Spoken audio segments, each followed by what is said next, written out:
Ethan Carter had paid for his own VIP seat just like everyone else, until a flight attendant told him to move over for someone more important. He just wanted to get home, not debate policies or politics, but to get to his own bed, see his kids, and maybe even grab some barbecue from that little joint off Lamar before it closed. Earlier that day, he'd given a keynote at the Minneapolis Tech Futures Conference that went off without a hitch, a packed room, a standing ovation, even a few handshakes from investors afterward. Now, as he pushed his carry-on through Terminal 1 at MSP, all he craved was a little peace and quiet. His VIP boarding pass had seemed like a small reward, a window seat, a bit of extra legroom, and early boarding. Nothing special, he'd paid for it just like anyone else. Ethan was a tall guy, built like a former linebacker who now spent most of his days glued to computer screens instead of the gym. His beard had started to turn silver at the edges, but his eyes still shone with the determination of someone who'd had to work twice as hard for half the recognition early in his career. Though he had finally settled down in Charlotte after years of hopping between cities, short-term housing, and endless contracts, he never dressed to impress. That day, he wore jeans, a sport coat, and his trusty sneakers. His idea of power was simply a man minding his own business. While seated in 2A, the first hint that something was amiss came before takeoff. Ethan was scrolling through emails when a flight attendant approached him with a smile that didn't quite reach her eyes. Leaning in slightly, she said in a low, clear voice, "Mr. Carter, we have a small request. One of our frequent flyers, seated in the back, has asked if you'd be willing to switch seats with him." Ethan looked up, puzzled. "I'm sorry, why?" She hesitated before continuing. "He's part of our premium loyalty program, and it's a preferred request." There seems to have been a mix-up. Glancing around the half-full cabin, Ethan noticed she wasn't asking him to move to another VIP seat, she was pointing toward row 24. Offering a polite smile, he replied, "I'd prefer to keep my seat, I paid for it." The attendant's smile faltered ever so slightly as she murmured, "Of course, I'll let the team know." Ethan thought that would be the end of it, but just 5 minutes later, another crew member, a senior flight attendant this time, returned. Her tone was less friendly as she said, "Sir, we understand you declined to switch seats, but unfortunately, we're going to need you to move. It's company policy when there's a seating conflict with executive-level passengers." Ethan blinked. "Executive level?" he asked, incredulous. "No, he's not staff," he added quickly, "but he's part of our premium loyalty tier. We're asking for your cooperation."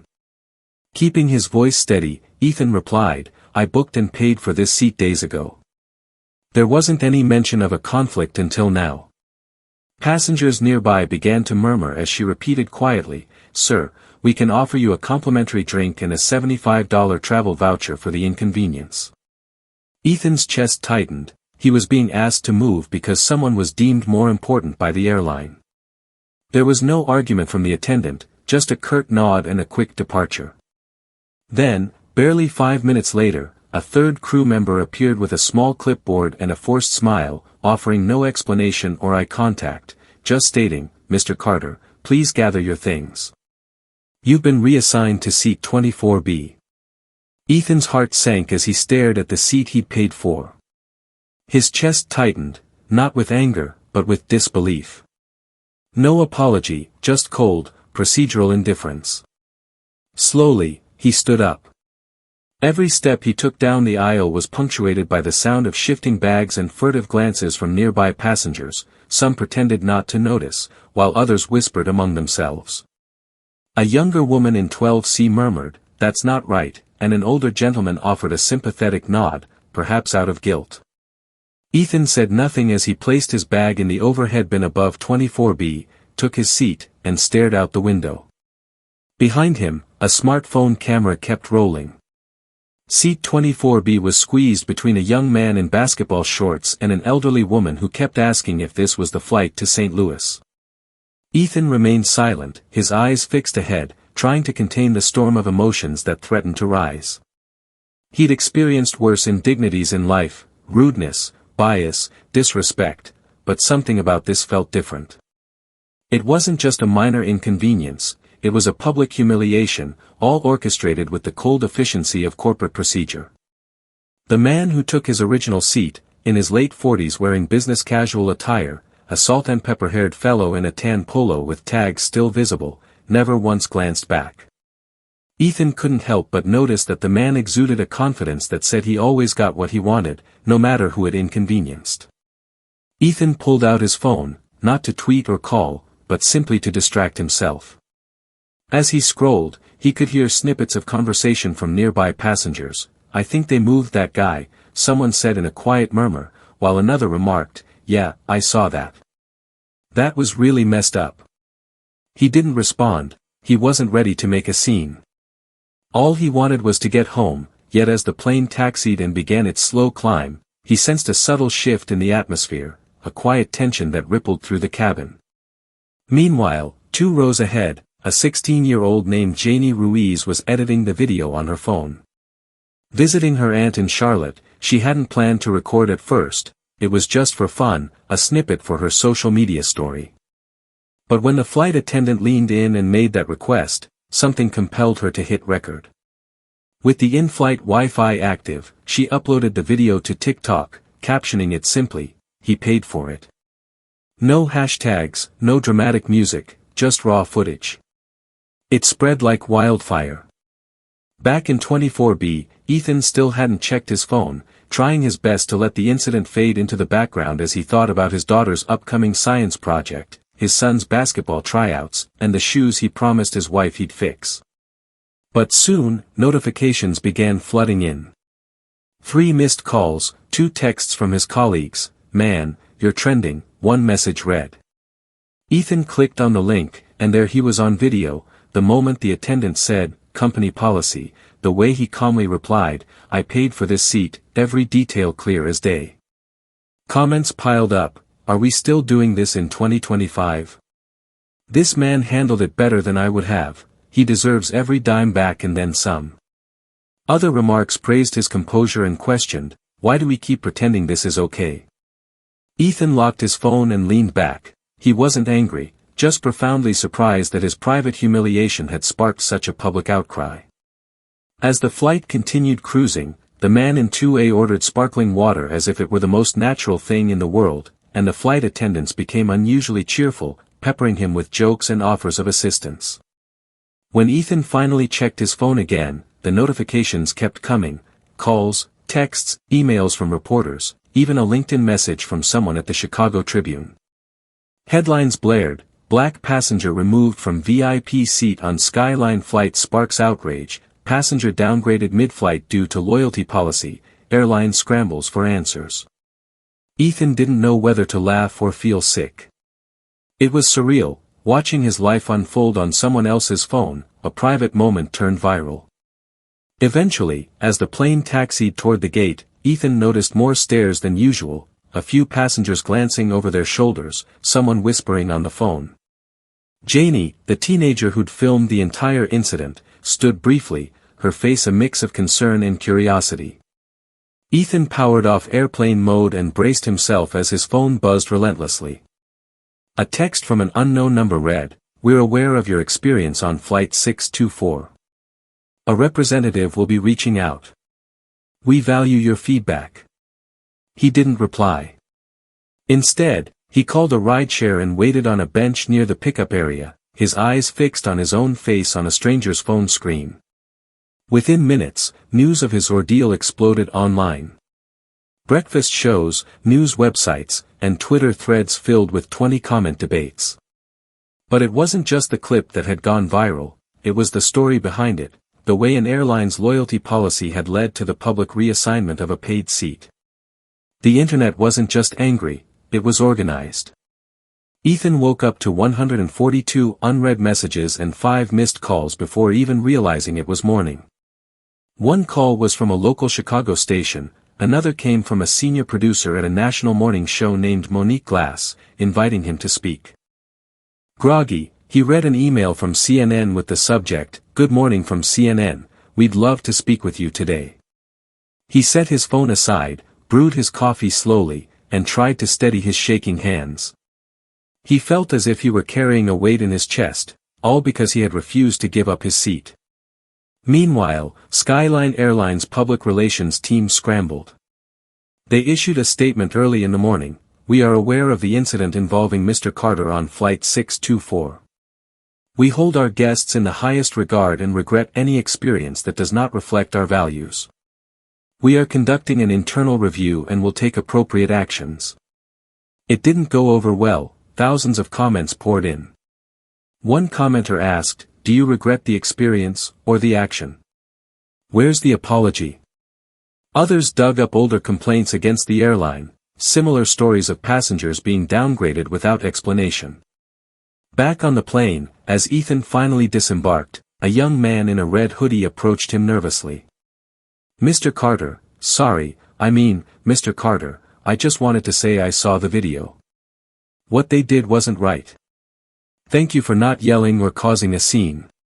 Ethan offered a small nod. The teenager, Janie, had already posted follow-up clips thanking him for speaking up.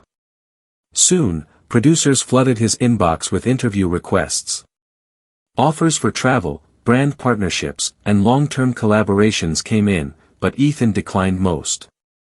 He only agreed to 2 interviews, one with a local Chicago news station and one with NPR, because he wanted the conversation to remain authentic, not reduced to dramatic sound bites. During his NPR interview, when the host asked him, "A lot of people are calling you a symbol, a hero. How do you feel about that?" Ethan almost smiled. "I feel like I got kicked out of a seat I paid for. That doesn't make me a hero, it makes me human." He paused, then added, "I think the reason this story caught fire is because it's something everyone's experienced, a moment when you're told, without any explanation, that you don't belong in the space you've earned." The host fell silent for a moment as Ethan's words resonated.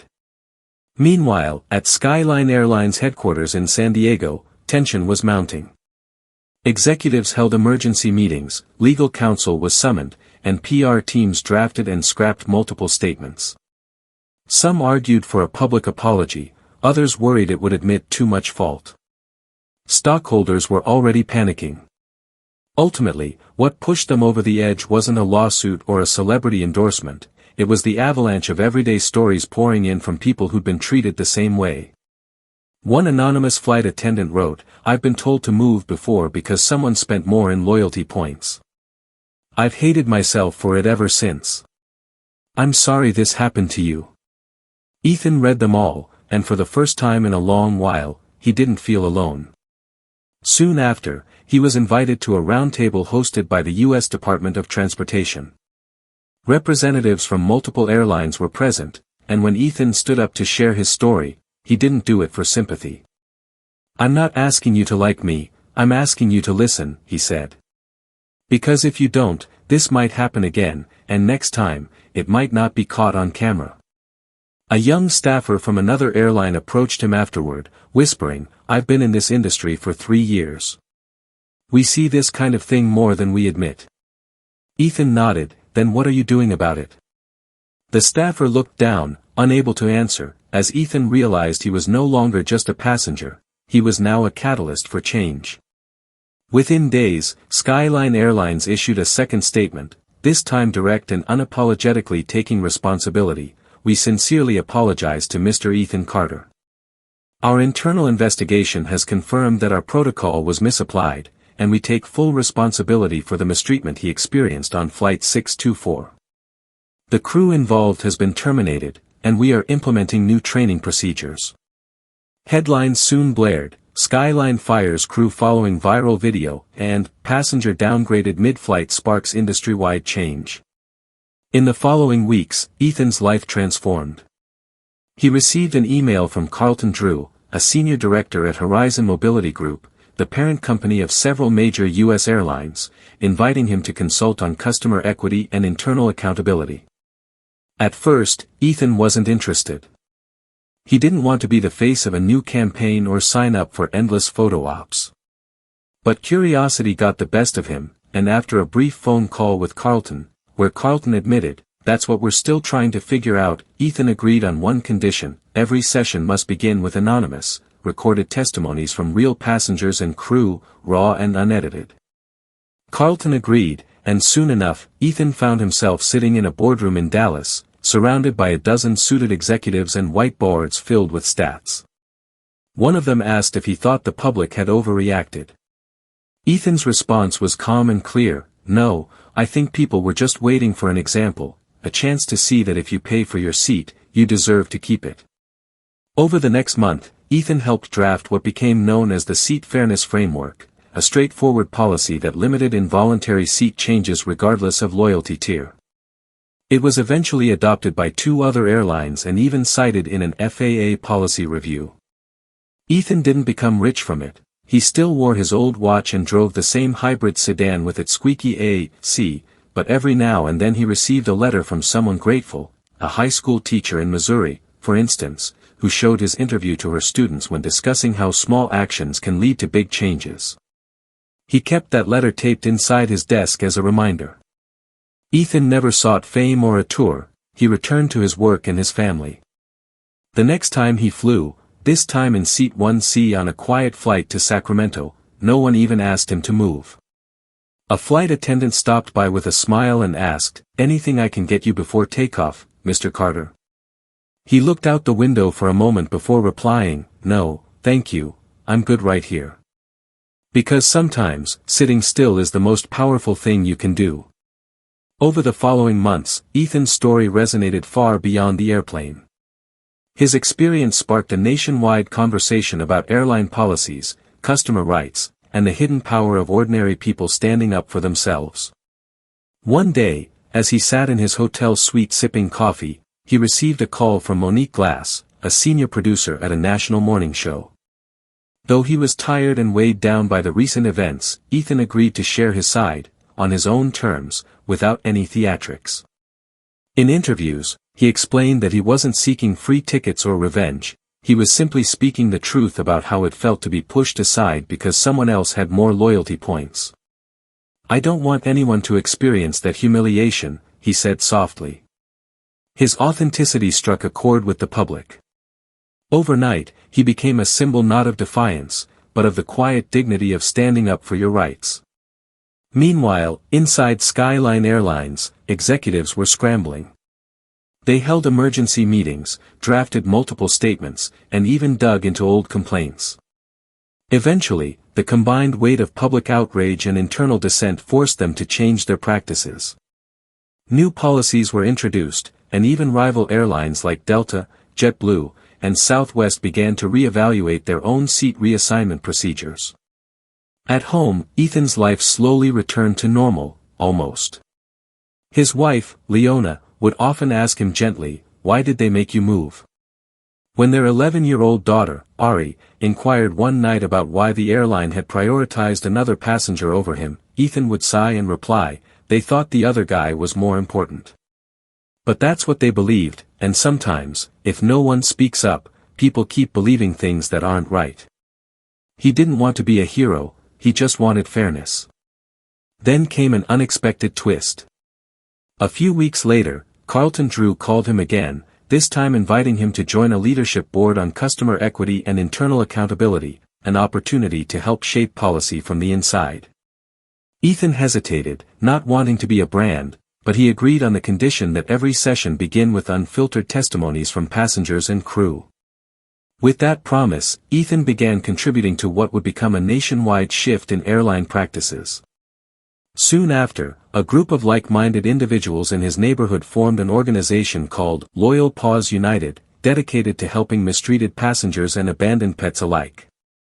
Inspired by Ethan's story, and especially by the quiet heroism of his dog, Buddy, who had been the first to sense trouble, neighbors began sharing their own stories of airline mistreatment. One woman recounted how she'd been forced to give up her seat while 8 months pregnant, while a middle-aged man described being downgraded without explanation. Together, these stories painted a stark picture of a system that needed to change. As the movement gained momentum, local media picked up the story. A full-page photo of Ethan, calm, composed, and resolute, appeared on the cover of a national magazine. In interviews, he reiterated that he was not a hero, he was just a man who paid for his seat and expected to keep it. It wasn't about free tickets or grand gestures, he explained. It was about standing up for fairness, for the dignity of every hardworking person. His words resonated, and soon his story was quoted in waiting rooms, on car radios, and even in office lunch breaks. One particularly poignant moment came when Buddy, his loyal four-legged friend, would sit by Ethan's side every time they flew together. Buddy's alert ears and steady gaze had, on that fateful flight, signaled a hidden danger behind a mundane wall, a danger that, if left unchecked, could have jeopardized the safety of Ethan's entire family. That moment, captured on video by a young passenger, had not only ignited public outrage but had also saved lives. A year later, at a small celebration in his beautifully restored home, a home that now felt truly safe and warm, Ethan looked around at his family gathered with friends and neighbors. The once embattled terminal experience had transformed into a catalyst for change. His daughter Ari asked him again why he'd been made to move, and this time he answered with a quiet conviction, "I did what was right, and that's all any of us should do." As the evening wound down and the last guests departed, Ethan sat on the back porch with Leona, watching Buddy curled up at their feet. The night was calm, the distant hum of cicadas a gentle lullaby. He whispered to Buddy, "Thank you, Buddy. You not only saved our home, but you helped change the world for so many people." Buddy lifted his head slightly and wagged his tail as if in acknowledgement.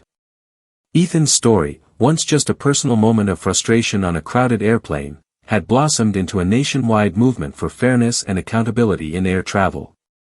It proved that sometimes the most powerful act is to simply sit still and insist on being treated with respect, and that even in a world driven by status and loyalty points, every single person deserves to feel like they belong.